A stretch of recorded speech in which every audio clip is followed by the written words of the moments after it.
नमस्ते दोस्तों, मेरा नाम मनीषा भरानी है और मेरी चैनल में आपका स्वागत है। दोस्तों, मैंने अभी जो लास्ट क्रीम का वीडियो अपलोड किया है उसमें बहुत सारे क्वेश्चन सबको आ रहे हैं, तो मैंने सोचा कि ये सबके आंसर मैं एक साथ एक ही वीडियो में दे दूं, जिससे आपके सारे डाउट्स क्लियर हो जाएंगे।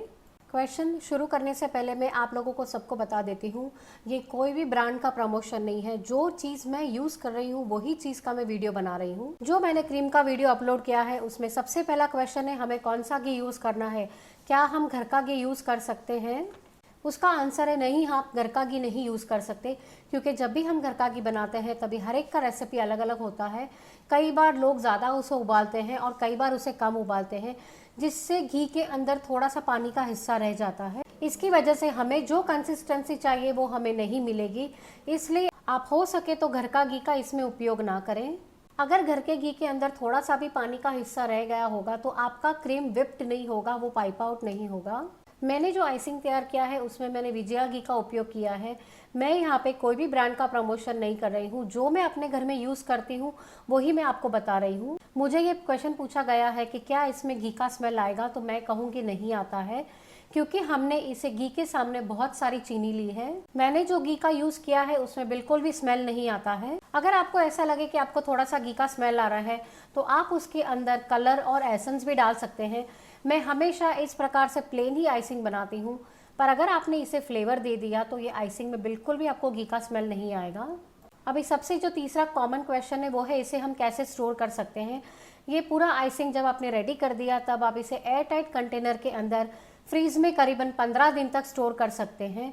ये बहुत ही अच्छा रहता है और जब भी आपको इसका उपयोग करना होता है तभी आप वो क्रीम को बाहर निकालिए और उसे फेंट लीजिए और फिर इसका यूज़ कीजिए।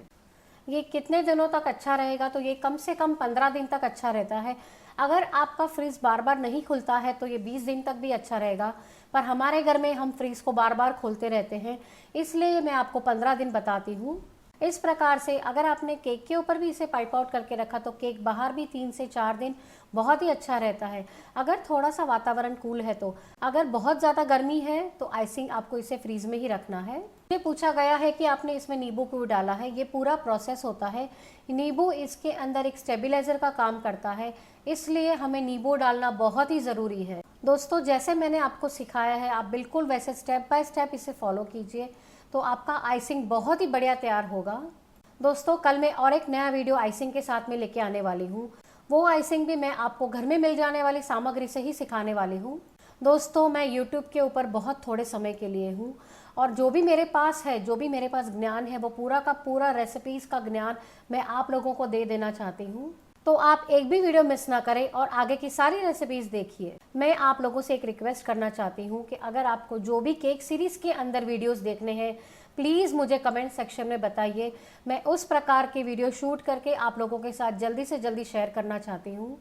मैंने आइसिंग के बारे में जो भी मेन क्वेश्चंस आए थे उसे मैंने कवर कर लिए हैं। अगर इसके अलावा आपको जो भी क्वेश्चंस है आप मुझे कमेंट सेक्शन में पूछ सकते हैं, मैं हर एक के आंसर दूंगी। दोस्तों, मैं माफ़ी चाहती हूँ कि मैं आपके कमेंट के आंसर थोड़े लेट दे रही हूँ, लेकिन मैं हर एक कमेंट का आंसर दूंगी। आपको जो भी डाउट हो आप मुझे पूछ सकते हैं। दोस्तों, आप कौन सी केक की रेसिपी मुझसे सीखना चाहते हैं प्लीज़ मुझे कमेंट करके बताइए। मैं जल्दी से जल्दी वो वीडियोज़ अपलोड करने की कोशिश करूँगी। अब मैं इजाज़त चाहती हूँ फ्रेंड्स। Bye friends.